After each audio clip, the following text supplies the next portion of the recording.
My mom would be at all my sporting events. Let's say I was playing football, okay?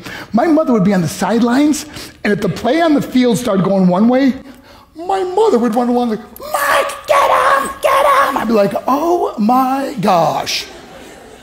I'd get in the huddle with the other guys. They go, Mark, is that your mother? I go, no, I never saw her before in my life. See, the greatest gift my mother ever gave me, she believed in me. I have overdosed on drugs on 3 occasions where I should have been dead. But I believe I was kept here for a reason. You show me your friends, I will show you your future. How do I know this?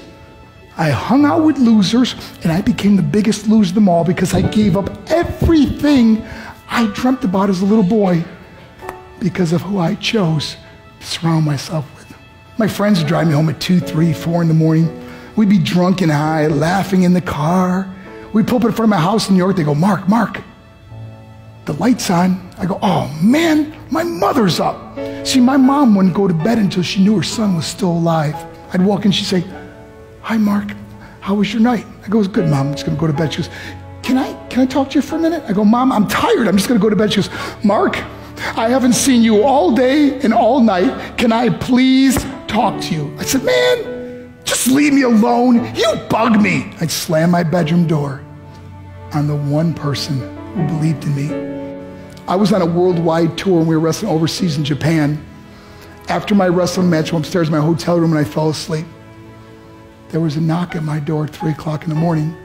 I got out of bed and I looked through the safety window and I could see it was a Japanese promoter. So I opened the door and he said, Mark, you need to call home. There's been an emergency. I went and got on the hotel room phone. I called back to the United States. I said, hey, what's going on?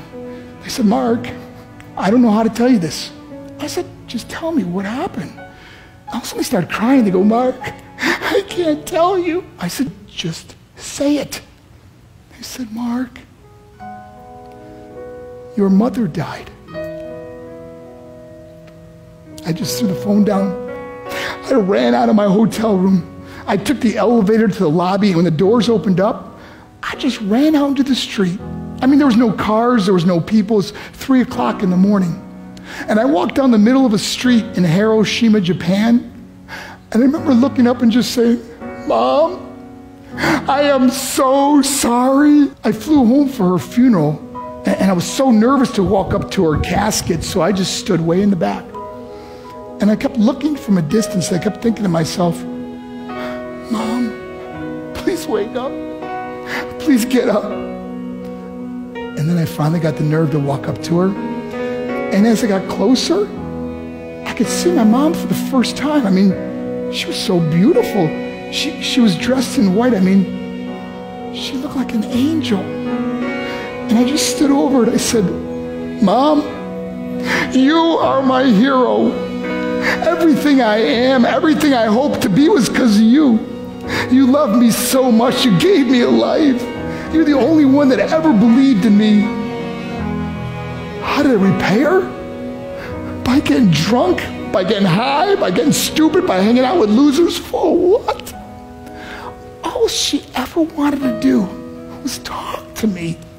I wish I could talk to you now, Mom. I wish you could see what I'm doing.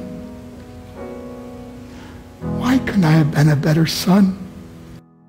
We are defined by our choices. But if you surround yourself with people involved in drugs and alcohol and pills, it's a dead end. I'm not here to preach to you. I'm here to tell you I lived that life.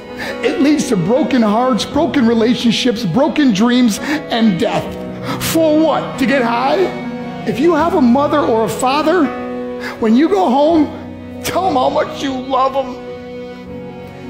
See, my whole life was about being rich and famous. I had to be a millionaire. I had to win the race. I had to win the race at the expense of my marriage, my family, my friends. For what? To be all alone in the world? I learned what is truly important, and that is how precious this gift of life is, and our families, and how quickly it can be taken away.